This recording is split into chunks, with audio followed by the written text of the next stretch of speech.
But I think the actual role of like a family doctor has changed so much. Like when I was a kid, the same doctor that birthed you, like almost buried you. You know, I know this is not possible, but What do you mean? That's exactly what I do. That's family medicine. Yeah. but I feel like today, especially with like large systems coming in and buying up all these sub doctors and then, you know, just moving them around. And now it's just like you mentioned earlier, 15-minute slots. That relationship, I should say, between the doctor and the patient has changed a whole lot.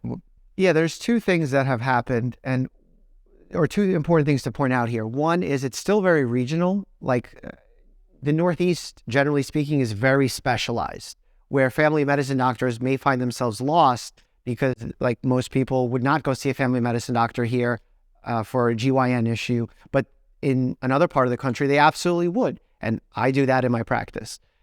So it really depends on which part of the United States you're in.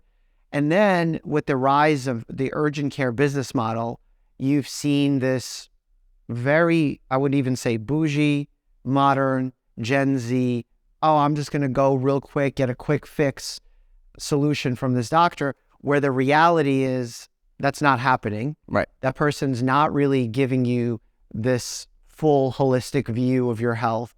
And medicine doesn't function that way. It's not you come in to plug the hole and then you move on. You want to prevent the hole from forming. You want to be aware of what holes could form in the future.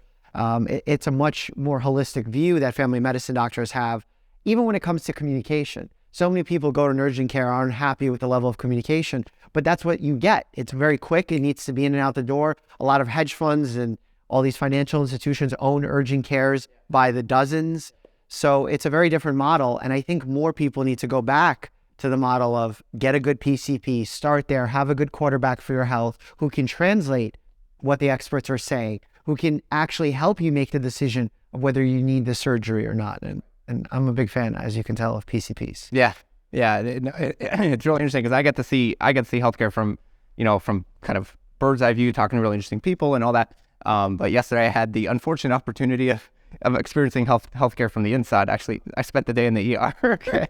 So, and it was kidney stones, and it was real interesting to your point, because the doctor was like, all right, here's a bunch of pain meds and here's what you have to do and goodbye. And I mentioned to him that I had started this new diet, and I was curious if that's like what made that happen. And he was like, well, I can't, like, I don't know about that. I can't talk about that. I made sure you're not dying. You're good to Right, exactly. But then even more interestingly, gave me a bunch of paperwork that basically went through like, your diet is probably like provided the education, but didn't want to discuss that. And I guess that is the place of the family doctor. But I just feel like, at least where I live in Pennsylvania, and I know in other areas of the country as well, with doctors being in larger systems, they're taking away that relationship a little bit. And it's like, okay, you see your PCP once a year for your annual, and then pretty much, for anything else. Like when my wife gave birth recently, every single time was a new doctor, completely new doctor. There was no continuity. Yeah, there was no continuity. And